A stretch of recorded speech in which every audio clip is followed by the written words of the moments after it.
Salut, c'est Trado. Alors voici mon analyse pour l'indice parisien pour la séance de vendredi 26 février, la dernière de la semaine.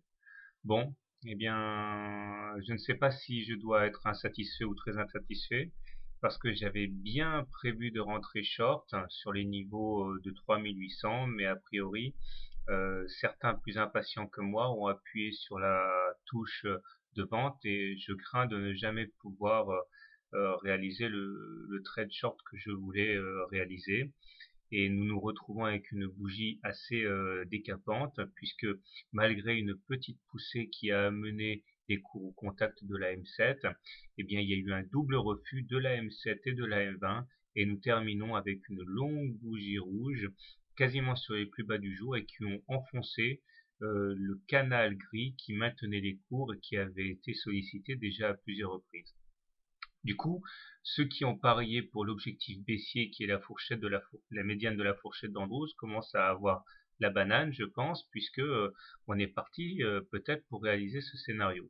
Nous avons quand même en deuxième rideau une résistance, plutôt un support à 3580 qui pourrait préserver les espoirs haussiers, mais à part ça, je ne vois plus trop. D'autant que les autres indicateurs techniques commencent également à tirer la tronche avec un MACD qui aligne une première séance de baisse, le stochastique qui maintenait sur une position au-dessus de son signal, eh bien, ne se fait plus d'illusions aujourd'hui puisqu'il le traverse, et le momentum commence à plonger vers la ligne des zéros assez vite. Si on ajoute à cela le fait que la M7 et la M20 à présent adoptent une pente négative, eh bien, on se retrouve dans une situation assez délicate pour les haussiers. Bien. Alors, sans transition, comme dit l'autre, que faire demain?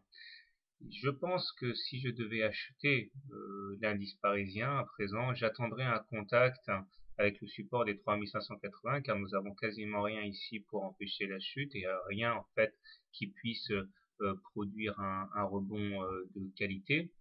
On peut même éventuellement envisager d'attendre un contact avec la fourchette d'Andrews pour éventuellement acheter. Mais enfin bon, je pense que nous avons quand même un support ici qui peut être intéressant. Il s'agira de mettre le stop loss en cas de clôture sous les 3580. L'objectif étant dans un premier temps de réaliser un throwback, un retour sur le canal rouge, pardon, le canal gris. Et puis éventuellement un retour également sur la M. Si maintenant j'envisageais de shorter l'indice parisien, je pense que j'abandonnerais l'idée de shorter sur ces niveaux car ça commence à devenir assez improbable.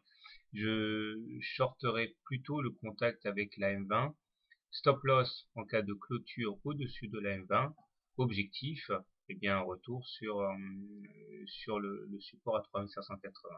Maintenant, il y a des alternatives également. On peut continuer de trader la fourchette, à savoir attendre un contact avec le haut de la fourchette d'Andrews.